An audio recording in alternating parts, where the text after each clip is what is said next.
मध्य प्रदेश में कल बड़े स्तर पर सभी जिला मुख्यालयों पर गोवर्धन पूजा होनी है, जिसमें सभी जनप्रतिनिधियों को शामिल होना जरूरी है। इस साल मध्य प्रदेश के लिए गोवर्धन पूजा बहुत खास है, क्योंकि प्रदेश की कमान डॉक्टर मोहन यादव के हाथों में है और गाय को सम्मान दिलाने के लिए सीएम मोहन यादव कोई मौका नहीं छोड़ रहे। उन्होंने गोवर्धन पूजा को एक बड़ा पर्व बना दिया है और मुख्यमंत्री का मकसद प्रदेश में गोवर्धन पूजा की मदद से प्रदेश गौ आधारित अर्थव्यवस्था फले फूले। क्या है इस गौ पूजा के मायने, देखिए इस रिपोर्ट में।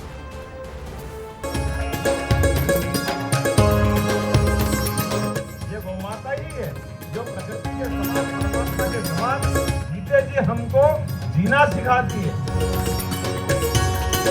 आपके बच्चे को भी पालती है, अपने बच्चे को भी पालती है। अरे मेरा बस तो चले कि सारा गोवंश जो दूध नहीं देता उसको हम रख ले, वो दूध देने वाले घर घर पहुंचा दे कि आप दूध खाओ, वो दूध खत्म हो जाए तो वापस हमारे पास पहुंचा दो। इस साल मध्य प्रदेश के लिए गोवर्धन पूजा बहुत खास है, क्योंकि प्रदेश की कमान डॉक्टर मोहन यादव के हाथों में जो यदुवंशी हैं और यदुवंशी गाय को अपनी मां मानते हैं। गाय को सम्मान दिलाने के लिए सीएम मोहन कोई मौका नहीं छोड़ रहे हैं। उन्होंने गोवर्धन पूजा को एक बड़ा पर्व बना दिया है। अलग अलग स्थानों पर जाकर गाय के गोबर से बने गोवर्धन महाराज की पूजा कर रहे हैं और गौ सेवा में लीन नजर आ रहे हैं। सीएम उज्जैन के तिलकेश्वर महादेव मंदिर पहुंचे और गौशाला में गौ सेवा की पूजन किया। 5000 की गौशाला उज्जैन में बन रही, जोरदार अभिनंदन करो। 10,000 की गौशाला इंदौर में बन रही है। 9,000 की गौशाला ग्वालियर में चल रही है। भोपाल में 10,000 की बन रही है। जबलपुर, इंदौर, ग्वालियर, जितनी नगर निगम है। अरे मेरा बस तो चले कि सारा गोवंश जो दूध नहीं देता उसको हम रख ले, वो दूध देने वाले घर घर पहुंचा दे कि आप दूध खाओ, वो दूध खत्म हो जाए तो वापस हमारे पास पहुंचा दो। इसके बाद सीएम रत्नाखेड़ी गौशाला भी पहुंचे और फिर आगर जिले के सालरिया गौ अभ्यारण्य भी। वो गोवर्धन पूजा जब होती है तो मन में बड़ा उत्साह रहता है कि हमारे यहाँ संस्कृति आज भी जिंदा है और सारी महिलाएं बड़ा उत्साह के साथ में गोवर्धन भगवान की पूजा करती हैं। हम लोग भी गोवर्धन की पूजा करते हैं, गोवर्धन परिक्रमा करते हैं और गोबर का गोवर्धन बनाते हैं। भगवान कृष्ण की प्रतिमा बनाते हैं, गोवर्धन पर्वत उठाते हुए और गोवर्धन की पूजा करते हैं। जन्माष्टमी हो या कोई भी पर्व, सीएम मोहन गाय को सम्मान दिलाने के लिए कोई कसर नहीं छोड़ते हैं। हमारी सरकार ने निर्णय किया है कि ये सभी गौशालाओं के लिए जो अनुदान प्रति गौमाता 20 रुपए था, उसको 40 रुपया प्रति गौमाता किया जाएगा।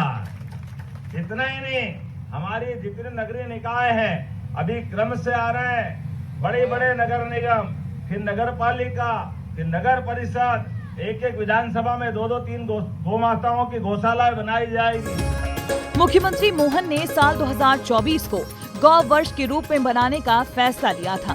तब से लेकर अब तक उन्होंने गाय को लेकर कई बड़ी घोषणाएं की हैं। लोगों से घरों में गाय पालने की अपील की है। गाय, भैंस, दुधारू पशुओं को खरीदने पर 90% सब्सिडी देने का वादा किया है। 10 गाय पालने वाले किसानों को सरकार से पैसा मिलेगा। गाय के आहार अनुदान की राशि भी दुगनी कर दी गई है। गौशालाओं को आत्मनिर्भर बनाने की तैयारी है। गौवंश और अन्य मवेशियों के लिए हाइड्रोलिक वाहन व्यवस्था दी गई है। जो गाय पाले वो गोपाल, गोपाल वो कहाँ से लाएंगे? गोपाल जो गौ माता को पाले वो गोपाल।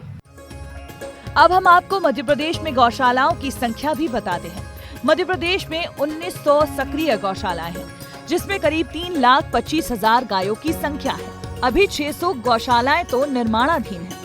आपके मन में सवाल ये भी होगा कि इतनी गौशालाओं का भरण पोषण होता कैसे है? तो दरअसल मध्य प्रदेश में पिछले 5 सालों में गौशालाओं में गायों के लिए फंड 26 गुना बढ़ाया गया है। कमलनाथ सरकार के आने से पहले 1.5 रुपया प्रतिदिन मिलता था। कमलनाथ के आने के बाद ये 20 रुपए बढ़ाया गया और अब 40 रुपए प्रतिदिन तक अनुदान दिया जाता है। मध्य प्रदेश सरकार इस वर्ष को गौवंश रक्षा वर्ष के रूप में भी मना रही है। मध्य प्रदेश में गौशालाओं का मौजूदा वार्षिक अनुदान लगभग 225 करोड़ रुपए है, जो अब 450 करोड़ रुपए हो जाएगा।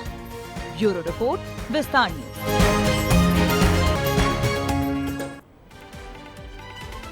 गो आधारित अर्थव्यवस्था से मध्य प्रदेश दुग्ध उत्पादन में आत्मनिर्भर होगा, जिससे खेती को भी नया आयाम मिलेगा। इन दिनों कृषि या खेती जमीन और उस पर होने वाली मौसमी फसल पर ही निर्भर होकर रह गई है। सड़कों पर आवारा घूमने वाले पशुओं की समस्या से भी इस पूरी व्यवस्था से राहत मिलेगी।